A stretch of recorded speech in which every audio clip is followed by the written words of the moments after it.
The European Parliament just voted 482 to 108 to make Canada the closest strategic partner in the entire history of the European Union. 482 votes from 27 nations. That is not a close call. That is a democratic landslide from 450 million Europeans who just told the world exactly who they want standing beside them. And it was not the United States of America. Everyone assumed Canada was too small, too dependent, too tied to Washington to ever chart an independent course. They were utterly incorrect. Here is what happened in the past week alone. The European Parliament passed its landmark resolution. Carney flew to Yellowknife and announced $35 billion in Arctic military infrastructure. He then flew to Norway, stood alongside the German Chancellor at NATO's cold response exercise, with 25,000 troops above the Arctic Circle. And right now, he just finished sitting in Oslo at the first ever Canada-Nordic Summit with the leaders of Norway, Denmark, Finland, Iceland, and Sweden. Here is what the media is not connecting. This is not a collection of separate events. This is a coordinated strategic repositioning of Canada on the world stage. While Trump was on Truth Social calling Carney a governor, Carney was in a room with 6 allied leaders building an alliance architecture that does not require American approval. The German parliamentarian who led the resolution, Tobias Kremer, stood up and called America an increasingly erratic ally. Then he said the answer is Canada, not Britain, not Australia, not Japan, Canada. If you want to stay ahead of this story, subscribe and hit the bell. We cover this daily. Now let me show you what actually happened because the details are extraordinary. Let me break this down because the details matter. Canada and the EU have been formal partners since 1959. That is the oldest relationship the EU has with any industrialized country on Earth. Older than their relationship with the United States. Older than Japan. Older than Australia. For 67 years, that partnership grew quietly. Trade agreements. Diplomatic channels. The CETA free trade agreement driving bilateral trade up 72% since 2017. Then Trump accelerated everything. He slapped tariffs on Canadian goods. He called our country the 51st state. He posted altered maps erasing our borders. And 450 million Europeans watched every moment of it. So, on March 11th, they responded with 482 votes. Now here is where Carney's background becomes decisive. This is not just any prime minister navigating a geopolitical shift. This is the only world leader alive who has governed 2 G7 central banks. He ran the Bank of Canada through the 2008 financial crisis. He ran the Bank of England through Brexit. He understands institutional architecture at a level that most politicians cannot even conceptualize. And he is using that expertise to build something that outlasts any single presidency. While Trump was posting on social media, Carney was in Brussels negotiating Canada's entry into the EU's SAFE instrument, a €150 billion defense procurement facility. Canada became the first country outside of Europe to be invited in. Not Britain, not Australia, Canada. The EU Council approved the agreement. The terms were signed at the Munich Security Conference in February. The trade numbers confirm the trajectory. Approximately $178 billion in combined goods and services trade between Canada and the EU in 2025. European investment in Canadian businesses reaching approximately $194 billion.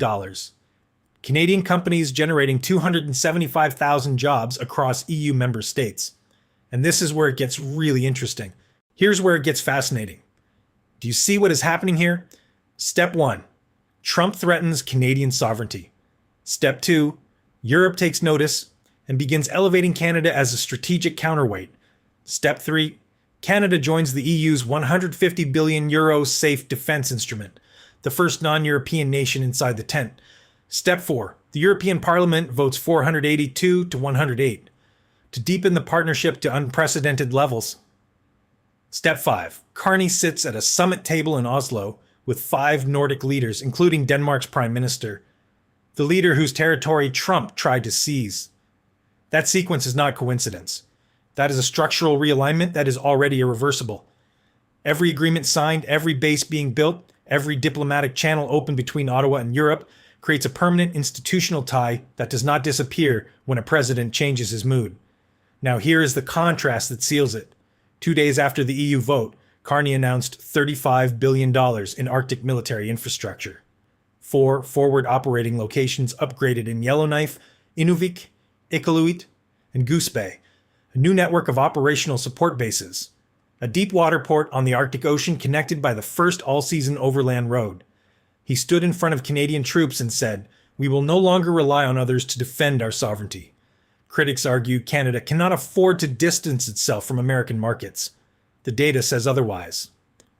Bilateral EU-Canada trade has surged 72% under CETA.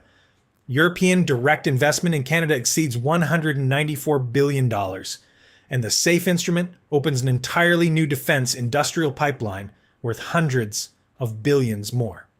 Is this the moment Canada permanently shifts its strategic center of gravity toward Europe? Or should Ottawa focus on repairing the American relationship? Drop your answer in the comments, but here is the part that should make every Canadian pay attention. Let me show you what this costs the American administration. On February 20th, the United States Supreme Court struck down Trump's sweeping tariffs in a 6-3 ruling. The justices declared his use of emergency powers to levy import taxes unconstitutional. The federal government now faces an estimated $175 billion in refund obligations to American businesses. That is the largest single-event refund liability in United States government history. Trump immediately imposed replacement tariffs. 24 states have already sued to block those too. Congressional studies show American families are now paying an average of $2,512 per household in tariff-related costs this year. Higher prices at the grocery store, higher prices on electronics, higher prices on everything that crosses a border. Let that sink in. That is the cost of a trade policy built on threats rather than strategy.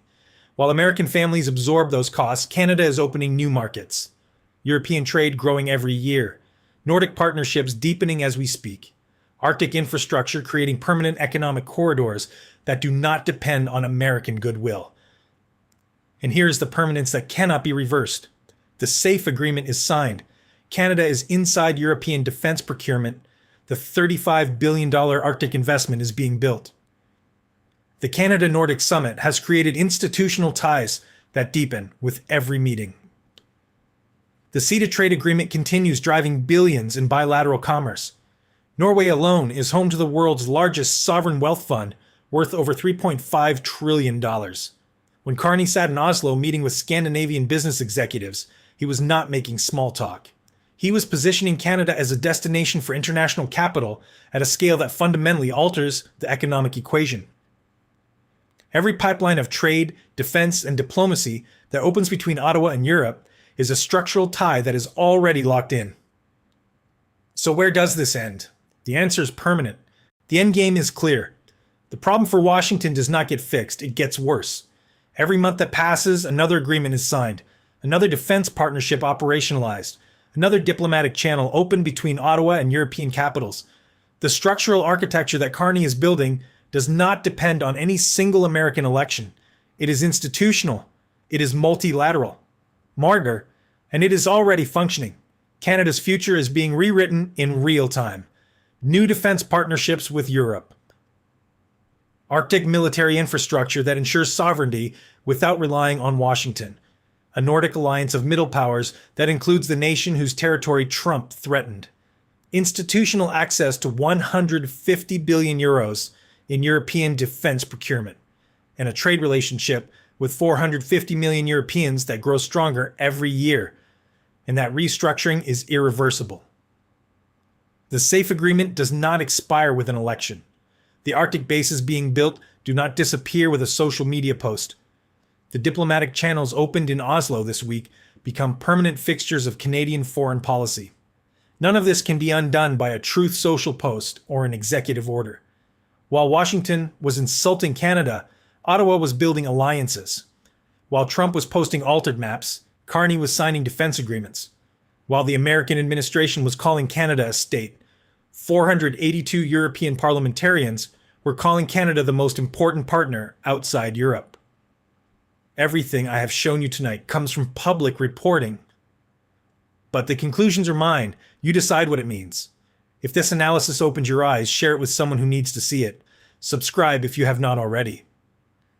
And our last video covered how 48 nations are coming to Canada for the biggest World Cup in history, while Trump called it the 51st state. Link is on screen. Watch it now.